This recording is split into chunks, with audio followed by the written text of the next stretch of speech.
Bitcoin's primary role is to serve as an economically sound, technically sound, ethically sound foundation for the future digital economy.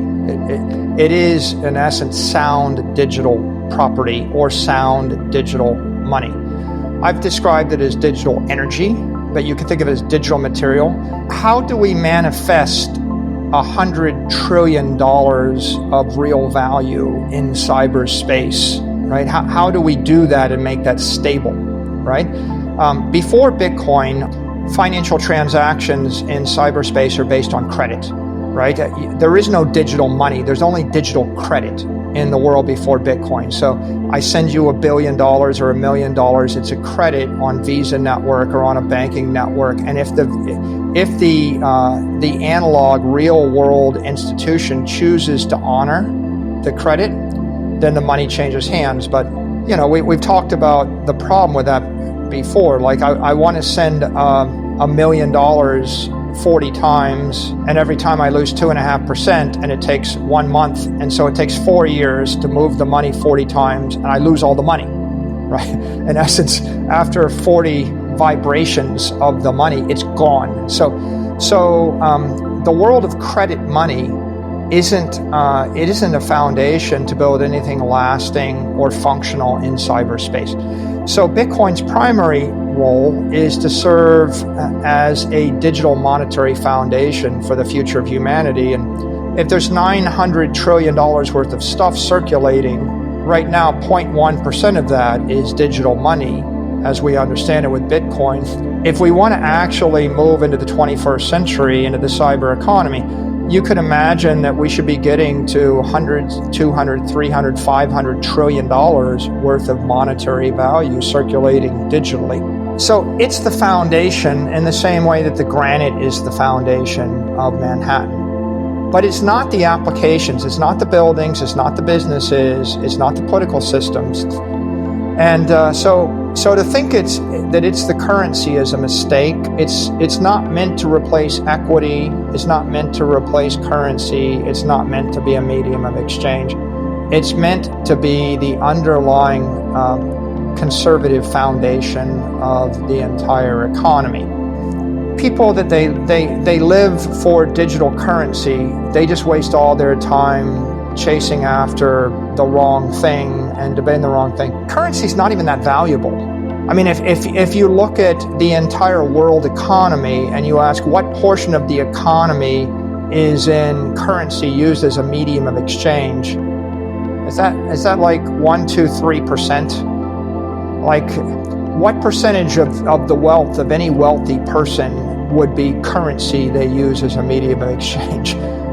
You'd be lucky to see it 1%. So only 1% of the economy is anything related to currency. To focus upon Bitcoin needing to be a currency to create value is missing 99% of the opportunity.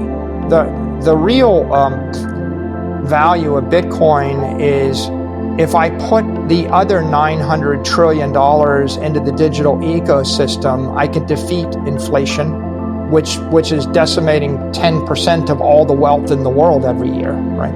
That's a big idea. Or I can move the money 1 million times a second instead of 1 time a month. So what we're talking about is a high fidelity, high frequency method.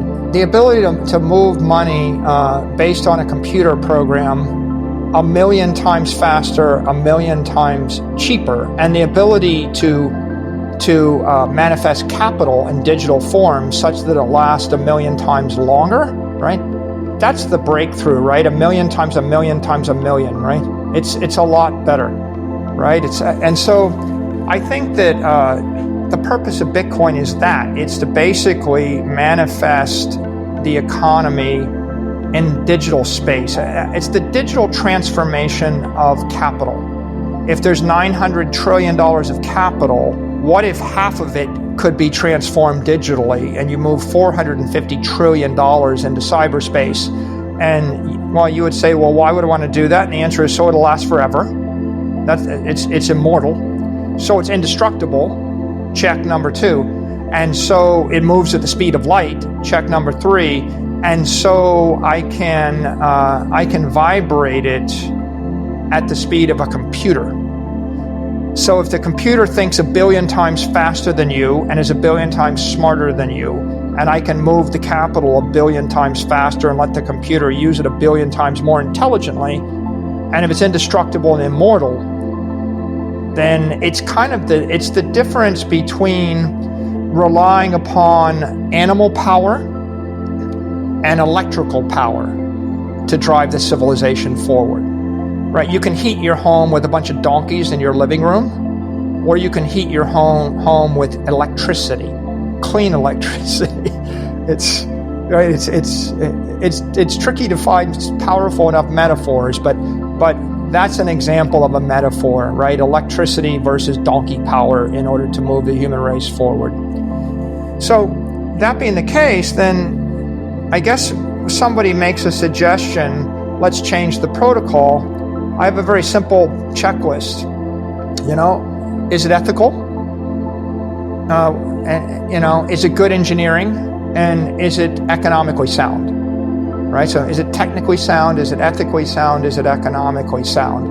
And I think, we could start with an observation before I go too much further, which is the Hippocratic Oath starts with the phrase, do no harm, right?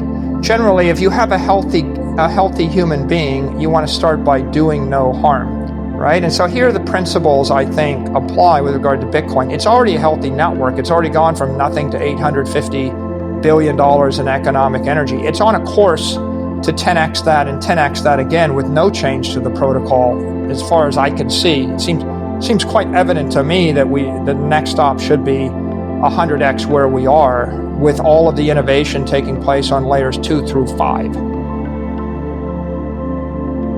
Bitcoin can survive the failure of any layer 3 application or custodial application. It can survive the failure of any holder, and it can survive the failure even of a layer 2 protocol, a lightning protocol. The entire protocol could fail, Bitcoin will survive.